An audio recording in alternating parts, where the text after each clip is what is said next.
You're listening to the VegasTours.com podcast, episode number 240, Photo Tours Vegas and other stuff. Hit it, Carl.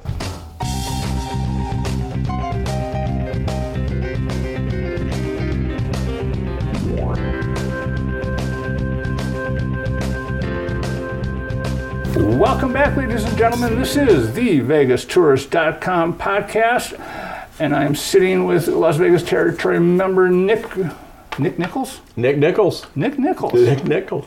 Makes it nice and easy. How did you end up with that name? It's a long story. Okay. But actually my legal name is Otis. Okay, all right. But when we went to family gatherings, we had Otis, which was Grandpa. We had OR, or Junior, which was my father. And then we had Nick, or Nicky. Because, I was the kid at that point. You're Nicky. So, it started out as Nicky, and as I've gotten older, it's become Nick. You run a company called Photo Tours Las Vegas. Photo Tours Vegas, yes. What does that do? Photo Tours Vegas was grown out of the wedding industry. And what happens we were doing a lot of overseas weddings, in particular French weddings. We do 350 to 400 French weddings a year. And from that, what we had were people that would come here, but they'd have no clue how to get around. They wouldn't know where the sign was. They wouldn't know where the fountains were. They wouldn't know where Fremont Street was, let alone how to get there or how to get back. And so we started the company basically as a add-on to the weddings. And from that, it just kind of took off. We started with partnerships with different companies, where we would use the limos or all sorts of different vehicles, anything from a 50-passenger photo bus down to just a standard 6-pack limo. And we pick them up at the hotel. We run around for about an hour or 2 hours, stopping at different sites, depending upon where they want to go or what we've arranged ahead of time. And then we would end them at either a dinner place or a show or a nightclub or a specific location. And that kind of took off. And then from that, we got a call one day where they said, can you just pick us up at the airport? What were you thinking? Of course. So we started picking them up at the airport, stopping at the sign, taking pictures, and then dropping them at the hotel. Just basically a slight add-on to a shuttle service. So it is specifically for Vegas photos? Specifically to get your photos taken at iconic spots in Vegas. And there's a lot of them. And there are tons of them, yes. Do you get the same thing that I get when you go over to the sign? It's real? Yes. It's here? Yeah. Why is it here? Yeah. But that just kind of adds on into the value that we saw early on in the company was that most people don't know where this stuff is. No. They know what it is. They've seen it on TV. They've seen it on Facebook. But how do you get there from your hotel to there, number one? And if you can get the ride in something's going on, CES, Magic, so it gets to be crazy what could block your path to get there. And the limo drivers don't necessarily care about efficiency. Their job is to safely get you from point A to point B. So we kind of help guide. We know where, what's going on, and hey, it may not make sense to go down the strip at this time. Maybe you go back a road and get down, because most of our clients and the people that use us want to get the pictures. Right. And they don't really want to hang out for an hour and a half of their 2-hour tour inside of a limo, although some do. And that's a whole nother group. We do about 50% probably is bachelorette parties now, which we kind of saw coming. And a lot of times they don't really care or know where we're starting or ending, but it's just a matter of getting the photos taken. We want those photos. That's all they want. We were here. See? We were here. We were here. We don't remember being here, but we were here. Right, exactly. Now, when you say we, you are talking about Joni from LV Wedding Connection. Yes, Joni Moss-Graham from LV Wedding Connection and her husband, John Graham. Yes. She was one of the first people that I interviewed when we relaunched the podcast here and we're sitting in her office, and after a while I realized she pretty well knows everybody. Everybody. I met Joni 20 years ago. When I first came to town, I ended up opening up a computer support company. And one of the first things that we did, I had a buddy that owned a mailing house that did sweepstakes mailings and all this type of stuff. And one day I went to him and I said, well, we want to hit, our office was downtown. We said, we want to hit the downtown area. And she was at a Special Memory Wedding Chapel at the time. Mm-hmm. And one of our flyers went to her. She called, and that was it. She and I met. We became buddies, and Joni has this just amazing karma about her. She does. She's just a good person.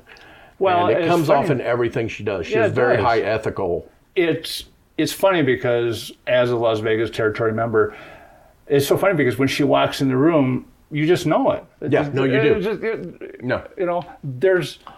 and I don't mean anything bad, but there's nothing special about her except she just has this.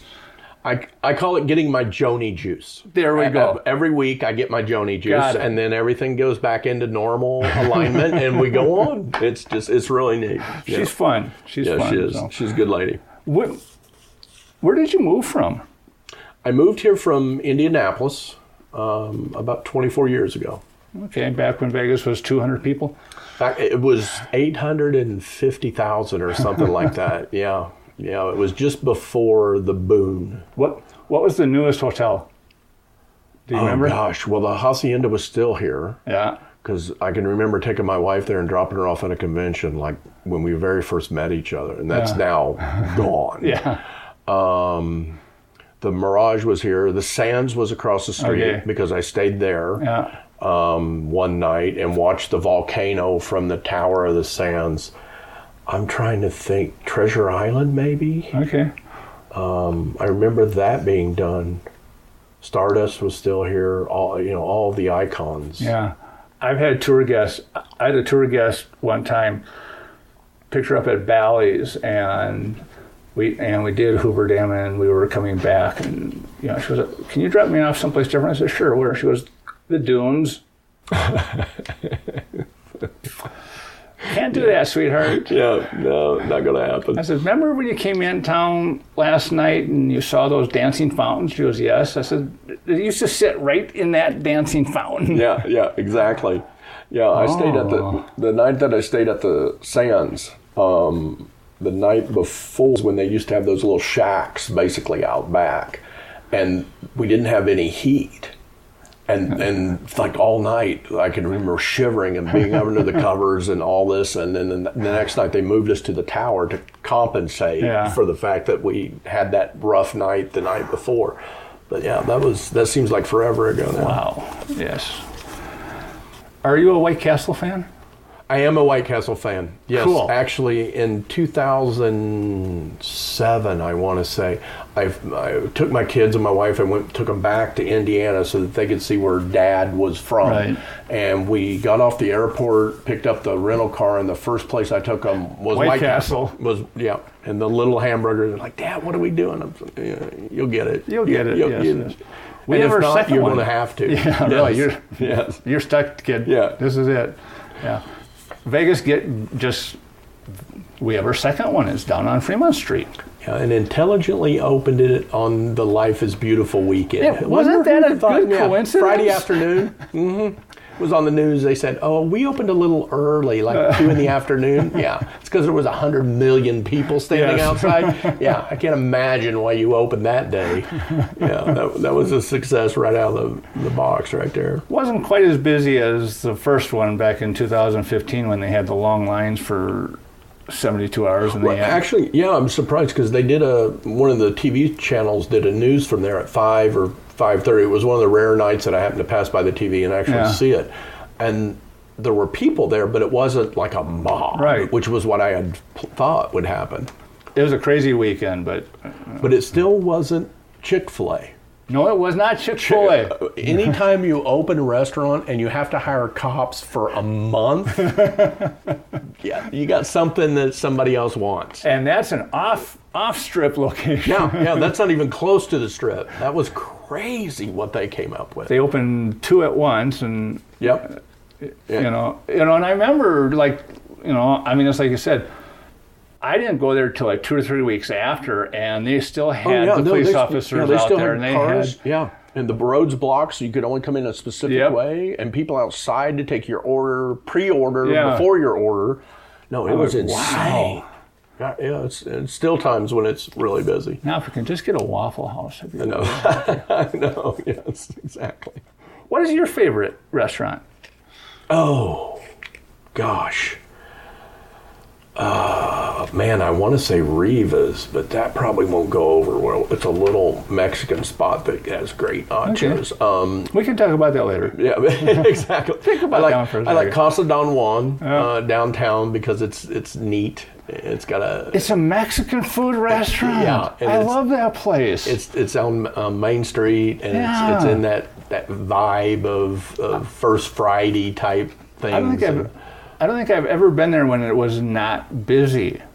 Yeah, exactly. And it's not a small restaurant. Exactly. And it's real Mexican food. Yes, exactly. Yeah, very good. When you moved here back in the 1980s, did you ever believe that Vegas was going to get a NHL team and an NFL team? No, I never thought they would. Well, I never understood why they felt like regulation-wise they couldn't do it, because back then that was the thing. And it was the same thing with online gaming. They were like, oh, well, we can't be involved in online gaming. Yeah. Well, hello. I mean, you were. I was in a computer company around it. They were involved. Yeah, they had all these companies in Belize that were funded by God knows who. Yep. Yeah, that's how that started.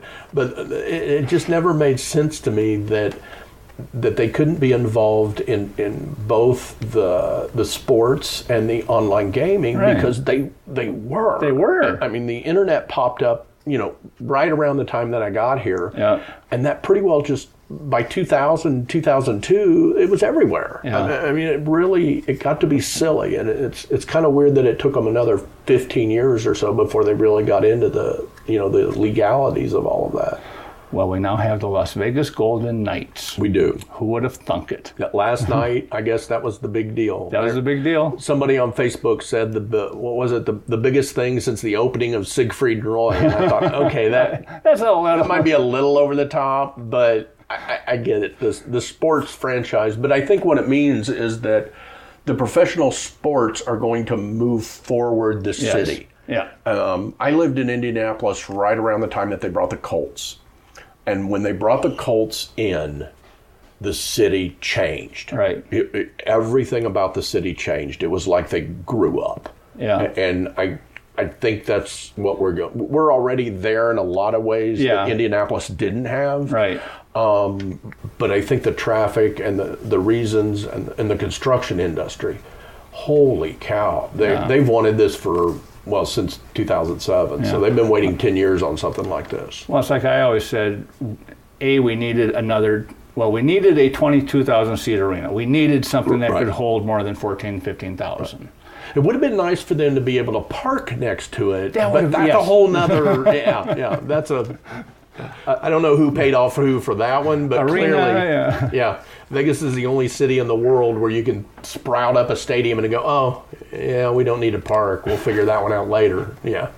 I don't think they still know how they're going to fix that. No, well, it was funny when they announced, they were going to build T-Mobile Arena, and they said, well, the Monte Carlo parking lot will do with it. And then about halfway through, they went, wait a second. We're going to park them across the street at Excalibur and walk them, bus them, or whatever they tried in the beginning. And that's still, when there's an event at T-Mobile, it's still a joke. And then all of a sudden, this 15,000 car garage is being built in the Excalibur parking lot. They're like, we planned that. No, you did not. No. No. Come on, guys. Yeah. And then, oh, wait a minute, now everybody has to pay for it. Yeah. Because we're not making enough money in the gaming industry, which actually I think is kind of it. They're not. No, they're not. I mean, it kind of comes down to we're not really good at what we do. Right. So we're going to try to figure out a way to make money. And they don't. Yeah. And so we're going to charge for parking. Yeah. The little green and red lights are awesome, though. That part, I'd have paid $2. Yeah. They said, look, it's $1. Our locals, you put a quarter in and help us fund these lights. That'd have been for that. Yeah. Because that's magic when you go to park. Yeah. But the rest of it, no. No. And I hear this a lot from my tour guests it's the whole nickel and diming thing. They're over it. Well, and honestly, in our industry, and this plays into the tourism and the wedding industry and the photo tours, we run into that as kind of a problem, because we really can't charge for it. It's just another $10, which everybody says, oh, well, it's $10. Well, yeah, okay, you do $10, 10 times a week, 52 weeks a year. It becomes real money. Yeah. It becomes a type of money you could eat out at a really nice restaurant on 4 or 5 times, And it's just been a cost for us, and they haven't really given us a way around it. No. So we have to really be conscious of, if we're going to pick up at an MGM property, is there another property that we can get by with just the driver's license? Because the ones that, it kind of makes sense. You get 24 hours if you have a Nevada driver's license. Those properties are cool, in my opinion. That makes a little bit of sense. Those are Caesars properties. Yes, exactly. But the ones, and man, I really hate to do this, but I love Mandalay Bay. I am a House of Blues freak. I mean, if there's a reason to go to House of Blues, I'm there. I literally, I've got the VIB keys guy on my speed dial. I just texted him today. I'm trying to get Marilyn Manson tickets. There's not a whole lot of those left, believe it or not. But you go in, you come back out, it's $12. Yeah. Which encourages Uber. Because that's now where I've gotten to is, okay, one of my kids is going to drop me off, and I'm going to Uber home because that's still less money than parking and driving myself after spending a night at the House of Blues drinking. It just doesn't add up anymore. Yeah. So then Uber grows, and then Uber brings in the other political thing, and then you get that whole spiral of where all that went to. So the cab companies are saying that there's not as many people using them anymore, so tourism must be down. Yeah, that's it. Yeah. Oh. Well, and it doesn't, I mean, it's just an app. It doesn't make sense to me why the cab companies didn't see that coming. I would have. They didn't have to. Yeah. Well, exactly. And prior to Uber, all of the stories from friends of mine were, we left the airport and we were on this interstate and we went down here and got off. And I'm like, yeah, exactly. Yep. Yeah, they didn't see that coming. Vegas is, I think, the only metropolitan city in America where the cab drivers cannot rent the car. Oh, really? I didn't know that. Yeah. Cab drivers here get a third of the meter. That's it. Meanwhile, the cab owners are getting advertising on the tops and the bottoms and all that. Plus, they're getting Well, and the big thing that drove it home to me was the monorail. Who could build a monorail in a city like this and not connect it to the airport? Exactly. That made no sense. And then 3 or 4 years later, go, oh, well, the monorail's bankrupt. We're going to have to fund it with city money because it can't run on its own. Well, it can't run on its own because you forgot the fundamental reason to have a monorail in a city like us. Right. Oh, wait. No, the cab companies didn't let that happen. So, exactly. Exactly. Vegas is always funny about that. It's like the whole corruption is like right there in front of you, and you're like, yeah, so? Yeah. Well, for the most part, it's kind of self-regulating and it's okay in certain areas. But then all of a sudden, this other stuff just becomes, it's a little obvious. We were just awarded a professional soccer team. I heard that. I don't follow soccer. I'm from the Midwest, so soccer's like this foreign thing that they did in Europe. Yeah. You don't have a lot of soccer in the Midwest. I always like the joke that I have to watch somebody play around for 90 minutes to score. I'll go into a bar. Right. Exactly. Well, and what was it, 2 years ago or 3 years ago out at the Silver Bowl, they brought in 2 professional teams as like a preliminary. Right. And it ended up being gang wars in the parking lot and fights and on. You know, when that makes the news instead of who won the game, you're not helping your sport. It's not good. Have you ever seen Rugby 7? No. Oh my God. It'll be here in March. If you get tickets to it, go to it. Okay. It's a 15-minute game. Or no, it's 2 7-minute or 7.5-minute halves. Okay. They don't wear helmets. But by rule you don't hit that high. But Rugby 7 is brutal. Really? They don't. There's no timeouts unless there's a body on it. Okay. Okay. You broke your arm. You got the bone sticking out. I still got the ball. Come and chase me. Right. We'll run around him. Yeah. You have Australia, New Zealand, the South American countries, Brazil, and all that. And I mean, the first time I saw it, the first time that it was here like 5 or 7 years ago, the American team basically came out with a white flag going, "Don't hurt us." Well, New Zealand and Australia are nuts. Let's be clear about that. Yeah, those guys, that's a whole different world. Yes. They'd play with the broken bones sticking out of their body. Wow. Yeah, those guys are crazy. What?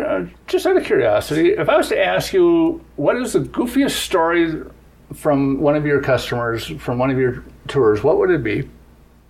Oh, John tells this story so well. I probably can't do it justice, but in front of Caesars, they used to have the moving escalators, basically the flat, like they have it at the airport. Mm-hmm. You get on.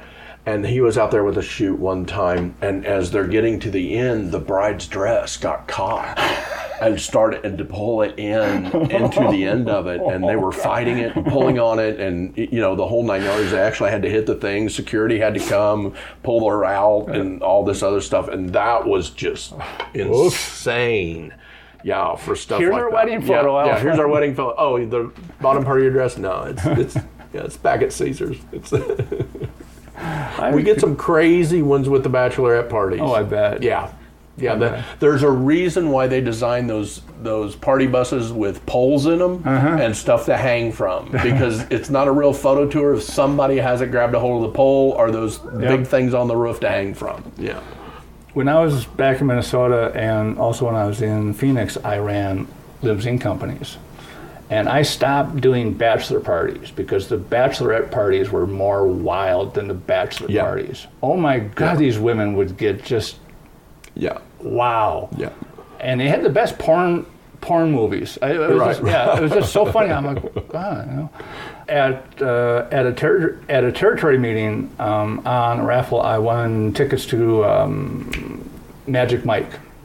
Yes. Now, Magic Mike is one of the companies that we work with. Yes, we have photo tours that end at Magic Mike. We do Magic Mike, Chippendales, Thunder Down Under. Cool. Several of those. Now, Joni somehow has figured out that she needed to go see all of them, and actually she wrote a blog article on rating them basically between each other, and it's amazing.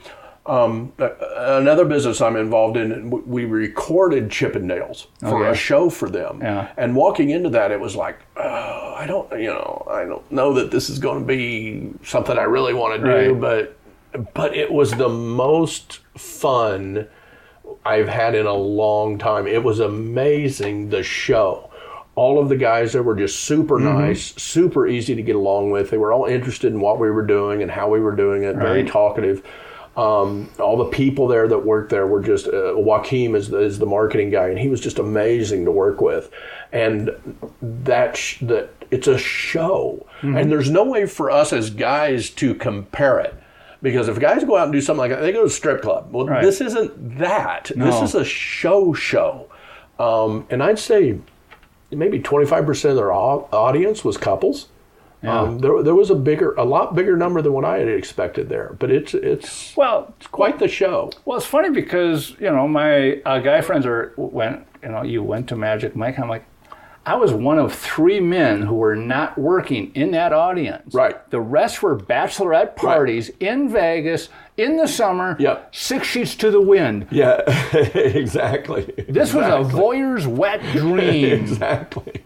Yeah, when we got told that, I was, and I've been single since the first year, and I was like, okay. Yeah, you want me to do what? Let me be clear, Scott. You're going to be cleaning up by yourself. I'm going to be out there in the lobby. But it didn't work out that way. But, yeah, in my mind, I thought it was going to. But oh, my God. Bachelorettes in this town are just unhinged. Oh, they're crazy. They're crazy. The guys can't compare to that. No. That's why I tell them, go see this. Yeah. Don't watch the show. Watch the audience. Oh yeah, no, that was true with Magic Mike, or with Chippendales, and from what Joni said from Magic Mike was that the show is way more showy than what you think it's going to be.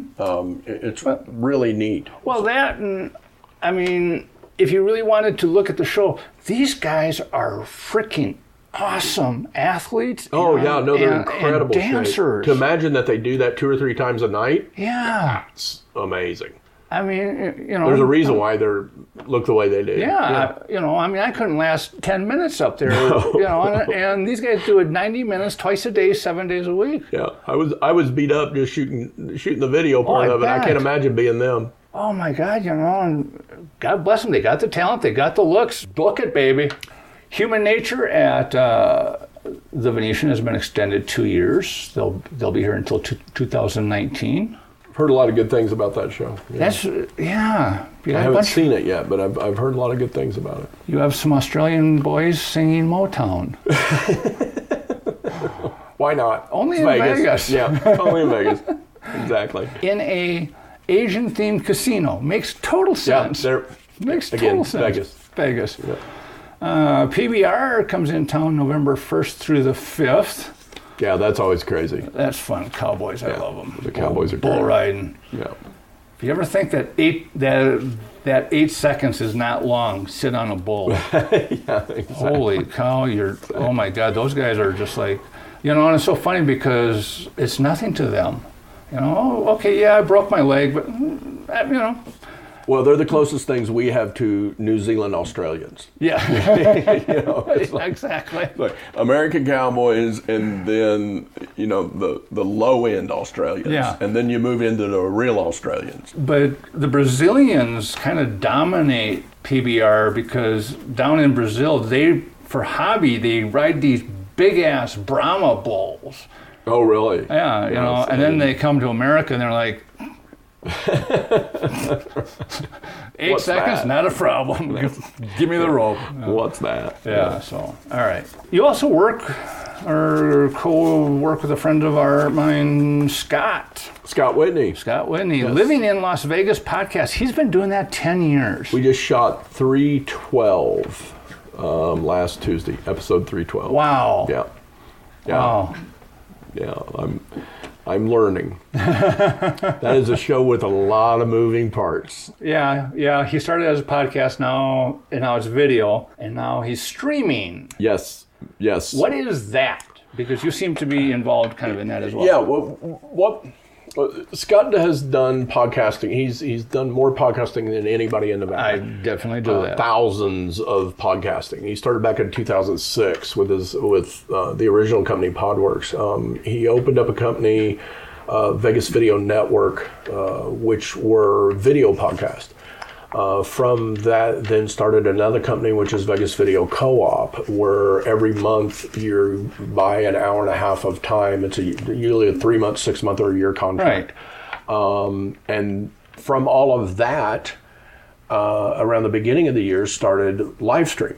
And Livestream Las Vegas, which is how I became involved with Scott, is, I take that back. I was a co-op member 2 years ago with Joni. Now, we used his co-op for photo tours and for Wedding Connection. Wow, okay. Yeah, and from that, Scott and I got kind of, I guess, if he hears this will be off the cuff, but,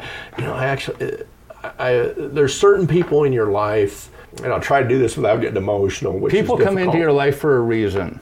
People come into your life for a reason. And Scott's one of those. Right. He's a good guy. He, like Joni, has this level of ethics that is beyond reproach. He does things because of ethics. And that's the type of people I want to be around in business. And an opportunity came up the first year for me to be involved with him because I had 20 years of networking. So the biggest thing with video is you've got to have a solid network. Definitely. In place. And so we started talking. He put together this. He went out. And we started with this product that was made by a company called Mevo, and it was supposed to do all this wonderful stuff that basically allowed Facebook streaming. Right. And Facebook streaming is literally another one of those paradigm shifts in the whole industry. Yep. When Facebook said we want to start streaming, not only did they enhance it and enforce it, they basically move their company around it. I mean, Facebook at this point, try to find an image. Even the stuff that you think are images are short videos at this point. And when they started doing that, the need for a device came out. A company came out, and Scott was one of the first ones. Matter of fact, he made a post on Facebook that he got it. And I said, oh my God, I was just getting ready to order one for me. I said, I'll let you spend the $3,000. Yeah. And he said, oh, great, thanks. And you buy it and tell me if it works. Yeah, and it wouldn't quite hold to the standards that he was used to in the studio. So he dove in deep and basically developed a system. Our record at the moment is 45 minutes at LA Comedy Club between sets. So they came in and said, hey, we're having a roast. We want you to come in at midnight and set up 3 cameras, pull it in, record it in HD, and it looks like about 20 different shots. Because of the PTZ, we use PTZ, which are pan, tilt, zoom cameras. We can control them all from one spot. And then the last one that we did, we actually streamed it up to Facebook. So we had to come in, set up, bring the cameras, color coordinate, get all the shots, get all the audio, and comedians. Comedians have this habit of grabbing the mic, and you know this from being in the business. They'll grab the mic and they'll shove it in their mouth and go, rah! That's a lot of fun to play with audio. I mean, the machines are going red, and so we had to get all that in place. But basically, we set up, and 45 minutes to an hour. We like to have an hour and a half if we can get it. We set up and we shoot video, and we can put it up to YouTube, we can put it up to Facebook, we can put it up to a website and stream it. 2 Saturdays ago, we did and have an ongoing contract to do Back of the House Brawl, which is what started out a couple of years ago as Food Truck Wars. Yeah. Where the chefs go in and inside of food trucks, and we're shooting one in 2 weeks that's going to be at Urban Seed. And Jolene over at Urban Seed was who Scott knew that got us involved with this. And that one's, she, in the last Living in Las Vegas show, she said, oh, by the way, whenever you're in the middle of anything and a client says, oh, by the way, you know what's coming, right? And it's not exactly what you planned on. I said, oh, by the way, this one is going to be 3 chefs. 3, yeah. So 3 food trucks. They're going to start serving food at 10. The competition starts at 1. And in between that time, you've got to get into the food truck, set up cameras, set up audio, and be prepared to, inside of a food truck, and be prepared to stream it. Really? Not a problem. Got it. No problem. Sounds like fun. What could possibly go wrong in that one? Well, it's funny. In the beginning of all this, it was, the video. The video's got to be so good. It's got to be so... No. The video has to be good. Don't get me wrong. The audio has to be spectacular. Right. But the business is the adapting to, oh, by the way. We shot one event at the Wynn where they said it's going to be this and it's going to be that. And 15 minutes before the event, and in Vegas they do these seminars, right? So you have 15 minutes in a room, before one comes out and the other one starts. One comes out, and all of a sudden we see this laser being pulled out from backstage. What's that? Oh, yeah, we're going to do a laser. It's going to be behind a screen. We didn't tell you that? A laser. Yeah, I thought this was 3 doctors. Oh, no, we got rid of that point. Oh, thank you. Yeah. Cameras are only set up in certain ways, and no problem. We'll be ready. Yeah. 15 minutes. Yeah. No problem. So you're doing this for conferences, conventions, seminars? Anything that from conferences, conventions, events, anything that people need to expand beyond their physical location. And we've even started working with Joni to put together weddings. See, because it all connects. Believe it or not, and I tried to explain this to somebody the other day. One of the gals I was dating, she said, "Wait a minute, you do what?" I said, Yep. Well, I do weddings, I do photo tours, and I do video. Well, how's that all fit together? Okay, well, it does. It's now taken us, 45 minutes to go through the story. Yeah. Here's the story as to how all this fits together, but it does. But see, that's part of what I love about Vegas is we just move along. Right. You know. Well, it is all the same thing. Right. It truly is when it comes down to it. Well, first of all, nobody here really has a job. Right. We have multiple streams of income. Right. And because of who we are and what we do, this is the testing ground for so many different things. Right. That it just becomes part of our culture. Like, it's like, oh, you don't do that back there? Right. I mean, I was at a conference in Denver, and they're like, well, we don't have enough exhibit space. I'm like, you got a 4-level parking garage outside. Yes. Wrap it. Do what? Right. You wrap it. Yeah. There you go. I mean, outside of the convention center, we will build a 3-story house for a 2-day convention. Yes. And they will come in the Monday before, and by Friday that house is built, and then by the following Friday it's gone. It's a parking lot again. Well, yeah, and one of the other things that I'm involved in is Barrett Jackson, which is coming up, and I'm a driver for them. And when we first walk in, it's the Mandalay Bay where you could put, 4 football fields, and there's poles, and that's it. I mean, there's nothing. Yeah. And then 4 days later, there is an auction table, there's booths, there's semi-trucks, there's Jack Daniels with their kegger truck that pulls in and sets up, and 750 cars, and all these exhibitors, and you can't see the poles. No. It's you can't even see, beyond certain things. Right. And then that happens for 3 days. And then 3 days after that, it's all gone. Yeah. And it's just this barren wasteland again.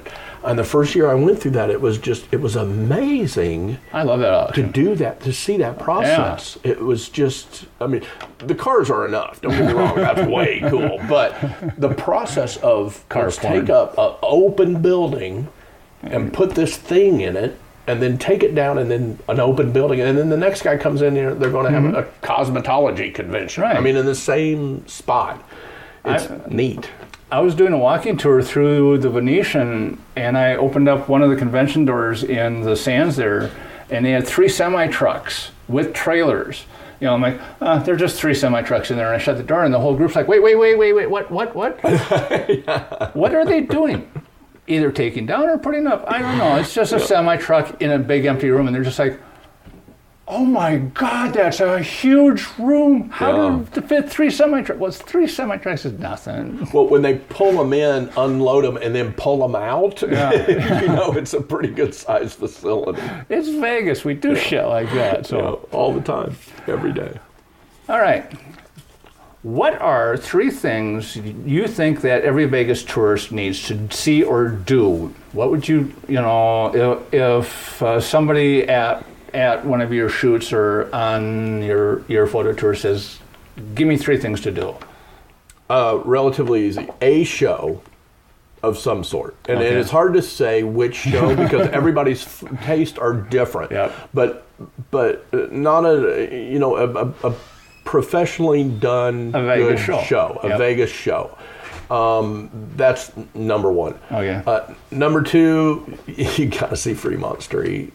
I mean, you can't. Yeah, you can't, and preferably a Friday night. I mean, it's just if you're not, Saturday night's actually I think a little bit tamer usually, but Friday night or Saturday night on Fremont Street, you kind of have to do it. And rite of passage. Yeah, it doesn't seem now.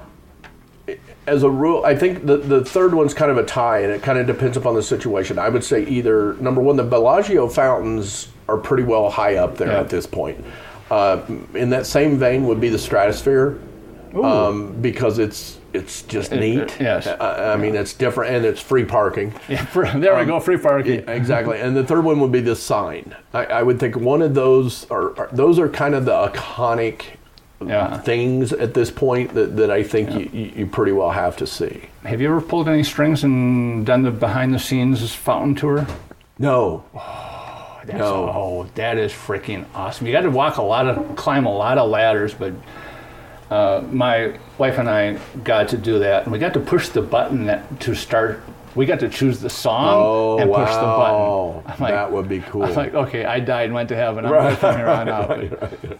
Well, and that's the other thing. If you live in life, it's funny because I'm in the dating world these days, and sorry. one of my it's interesting. But one of my first questions is, how do you like Vegas? And if it comes back, I don't like it here. No, because if you're living here and don't like it, then you're not going need to move.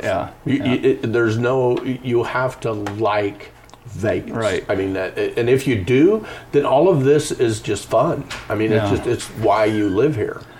I don't like what Vegas has turned into, but I like Vegas, everything else that's here. I love just the fact that there's so much here. Right. That you really, even living here, you're just like, I mean, when I do these interviews and like one of my questions is a Vegas hidden gem, I have a list of restaurants I have never gone to. I'm like, I got to go try that one. Right. Right. I mean, I've lived here 17 years, and I don't think I've seen half of this town. No. Matter of fact, and that was tied to the last show we did, Living in Las Vegas, was the 5 restaurants that nobody knows of. Yeah. Because, and restaurants in particular, because a lot of the restaurants are driven by the marketing engines of the casinos. Right. And the Wolfgang Pucks that come in and open up 19 different restaurants. And, that's all, you've got all this marketing engine behind you that you miss the little stuff. Right. And the little stuff here can really be neat. The Mexican restaurant that we opened with. Right. Right. Casa del Mon. Yeah. It's a great restaurant. It's always busy, but there's no advertising. Nobody ever hears about it, but it's always busy. Or Lindo's the other one. Ooh. Oh, that place, the service. Lindo Mika Con, which I'm slaughtering the name. Where is it? Desert Inn, East Desert Inn, just past Eastern. Okay. It's been here forever, but the service is beyond. There's always somebody there to take your stuff away or to get you water. Right. Or I mean, it's just all the time. It's crazy. It's a great place. Favorite Vegas show and why? Oh, probably. Well, I would have said Jubilee, but it's gone now because that was the first one I saw with 100 sets of boobs. It was that was it, so baby. Jubilee was that, but now that it's gone, I would have to say Caw. Okay. It would be up there because it's probably the best I think of the Cirque shows. Yeah. Although Beatles love, if you have any love of music, the sound is just... I'm not a Beatles fan, but that's... Oh, you will be. If you go to that show, you are. Yes. Yeah. No, it's... and the fact that I haven't seen the new version, they just did an update on the 10th year anniversary, so... Oh, well, now I got to see it again. Yeah. Yeah, no, I saw it twice. I think the last time was about 2 years ago. Yeah. When Jubilee was here, did you take that behind-the-scenes tour? No. That was fun because one of the dancers would do it. And it was so funny because every time she stopped, she would be in that ballet pose. And the last time that I took that tour, I had this redhead, and I got a thing for redheads. I don't marry redheads, but I love redheads. And it was so funny because every time she stopped, she did that back straight poised, and then she'd start to talk. You're just sitting there going, wow. But funny, the first time I went to Jubilee was actually before I lived here. My mom and dad lived here, and I actually went to Jubilee with my mom and dad, I think. That was the first time. And then after I moved here, before my wife, I went with 2 titty dancers. And that was an amazing evening. Okay. Halfway through the night, they're going, well, they just don't do that right. It should be done differently. That's not the way that that's supposed to be done. It's a night I'll never forget. Let's put it that way. But that was a great night. Yeah. All right, Vegas hidden gem. Oh, gosh. Vegas hidden gem.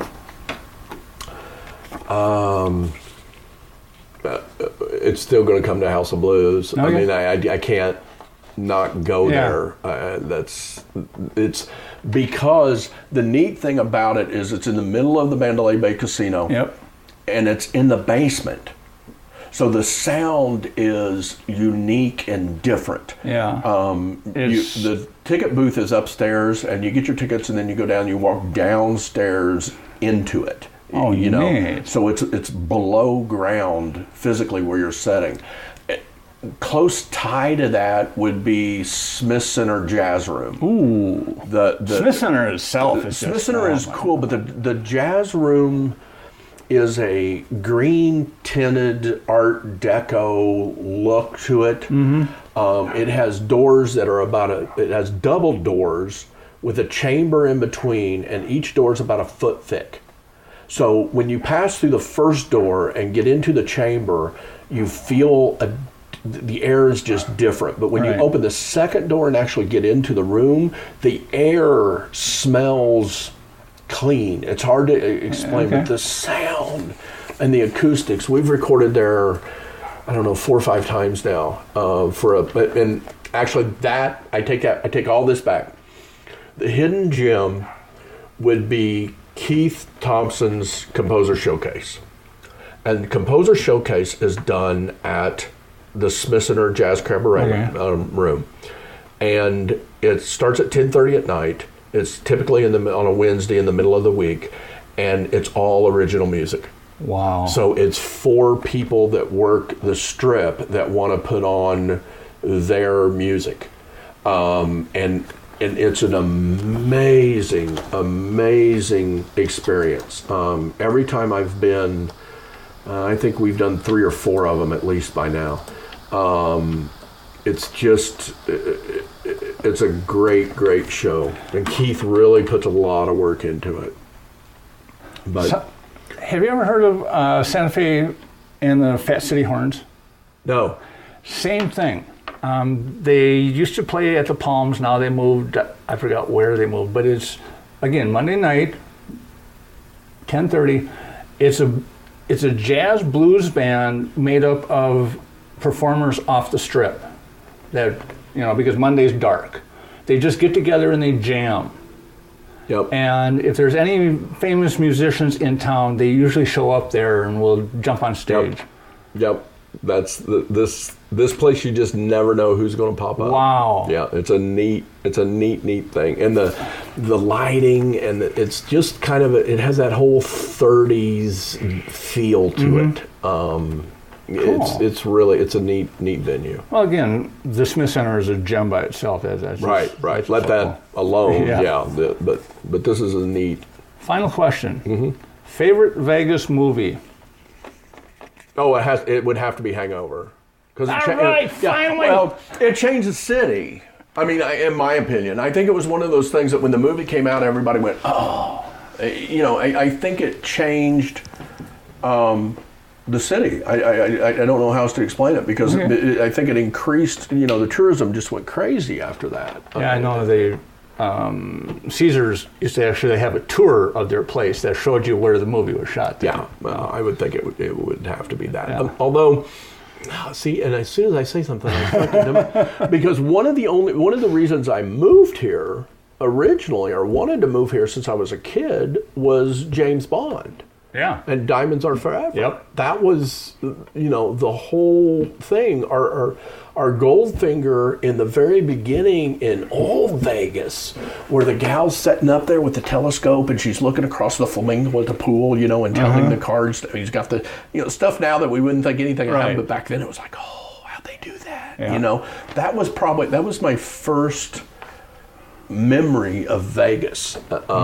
And one of the first reasons I wanted to move here was James Bond. It was really funny because, I used to watch James Bond and The Diamonds Forever with Sean Connery, and there was a scene in there that bothered the piss out of me until I moved here.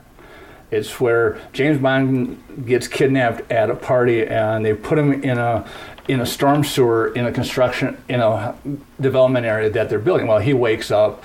He's got his tux on, and he comes out through the manhole, and it's just nothing but construction, and nobody bats an eye. And I'm like, oh, come on. You see a guy in a tuxedo come out of a manhole in a construction zone, someone's going to look. Well, then I moved here to Vegas, I'm like, yeah, I wouldn't have looked either. No, I get it now. Yeah, yep. It's like, somebody actually lived. Wow. That's exactly. That's good. Yeah, it's just... Okay, Hangover, yeah. A lot of them say Casino or Ocean's 11. Both. Yeah, I don't think either one of those movies. And I guess my initial answer was from a business, self-employed business person's perspective, is that I really think that changed the volume of traffic to the city. It did. And being in the photo tours wedding business, I think it was significant for what we do.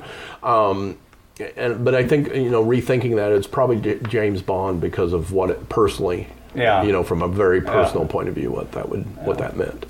How do they get a hold of you if they want to do one of your tours? Info@phototours.vegas. That's or go to our website, phototours.vegas, and check out the packages and get a hold of us through there. What is the actual name of your company? Photo Tours Vegas. Okay, cool. Yes. And you're having fun, and you're having fun at it. We're having fun at it. Having fun at it. All right, I appreciate your time. I thank you for your help. We've talked a long time here.